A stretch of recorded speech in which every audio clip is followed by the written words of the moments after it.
Halo selamat siang pemirsa Metro TV Lampung, senang sekali rasanya saya Kristi menemani Anda dalam dialog spesial.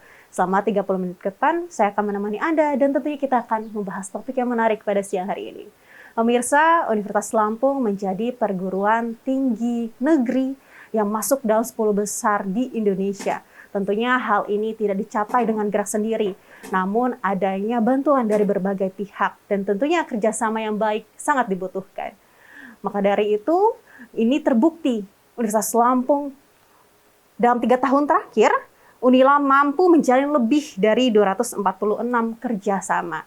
Maka dari itu, pada siang hari ini kita akan membahas bagaimana sih sebenarnya sepak terjang kerjasama yang dilakukan dengan Unila, dan juga kita membahas bagaimana sebenarnya Unila menjawab tantangan perkembangan zaman teknologi komunikasi yang kian pesat saat ini. Saat ini saya sudah bersama dengan Wakil Rektor Bidang Perencanaan, Kerjasama, Teknologi Informasi, Komunikasi Universitas Lampung, Profesor Insinyur Suharso, PhD. Halo, selamat siang Prof. Assalamualaikum. Selamat siang Kristi, Waalaikumsalam. Apa kabar Prof? Alhamdulillah sehat. Sehat ya Prof ya. Semangat Prof. Semangat gitu. Oke Prof. Situasi harus tetap semangat meskipun di era pandemi. Nah, Oke, pandemi tidak menghalangi kita ya Prof. tidak menghalangi kita untuk berinovasi dan berkarya. Siap Prof. Membahas tentang terkait kerjasama. Sebenarnya menurut Prof nih, pandangan Prof sendiri, seberapa penting sebenarnya kerjasama ini dilakukan jika kita kaitkan dengan juga nanti perkembangan dari mahasiswanya dan juga perkembangan dari Universitas Lampung sendiri. Silakan Prof. Ya. Jadi kerjasama ini kan dalam sebuah perguruan tinggi ini begitu penting, gitu kan? Mengingat pertama perguruan tinggi ini dituntut untuk mencetak generasi muda, ya, khususnya mahasiswa yang siap untuk menghadapi tantangan, untuk menghadapi tantangan global. Sementara kita jadi tuntut bahwa mahasiswa itu ketika lulus itu 6 bulan itu harus mendapatkan pekerjaan. Berarti mereka harus mendapat pekerjaan sebelum mereka lulus, seperti itu Prof? Atau seperti apa? Setelah lulus itu, kalau dari program kementerian itu, yang dikatakan program studi yang baik itu adalah ketika dia meluluskan mahasiswa, 6 bulan setelah lulus itu dia mendapatkan pekerjaan dengan gaji 1 kali 2 UMR. Tuh. Nah, lebih bagus lagi kalau sebelum lulus saja sudah dikontrak. Ya, itu yang luar biasa bagusnya. Nah, kerjasama ini adalah dalam rangka untuk membuat jaringan, ya, membuka jaringan bukan hanya buat mahasiswa, bagi dosennya juga, ya, untuk mengembangkan kemampuan dia, ya, karena kan kita tidak mungkin hanya berdiri sendiri perguruan tinggi ini, ya harus dipersiapkan kerjasama dengan industri untuk mencari lapangan pekerjaan mereka, bukan hanya bicara lapangan pekerjaan, proses magang, dosennya juga update pengetahuan, karena perguruan tinggi ini kan tidak boleh stagnan. Ya. Jadi setiap perguruan tinggi dunia ini kalau dia stagnan hancur, gitu.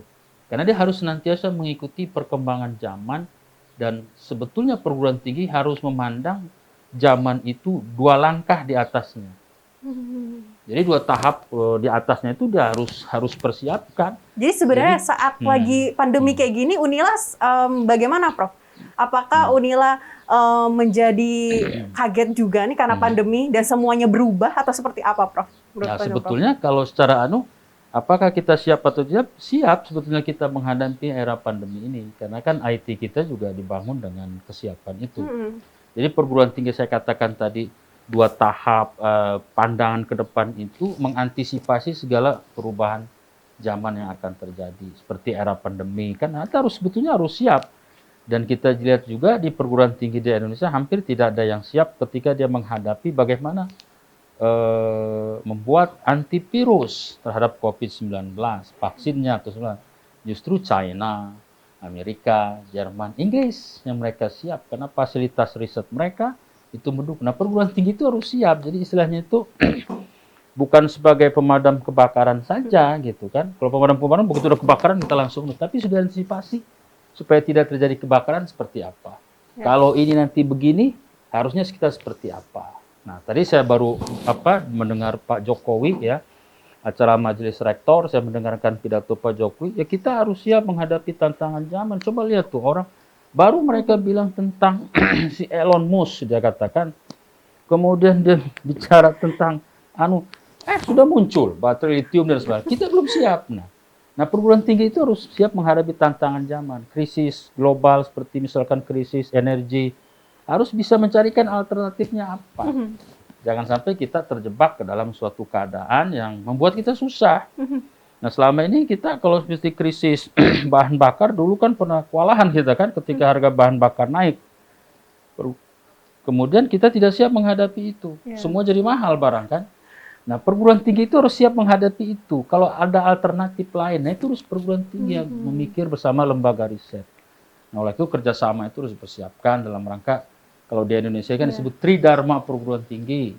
Pendidikan, pengajaran, dan pengabdian masyarakat. Nah, hal-hal seperti itu harus kita siapkan secara matang, dan tidak hanya mengerjakan masalah yang langsung kita hadapi, tapi masalah yang akan muncul ke depan itu harus sudah diprediksi oleh sebuah perguruan tinggi.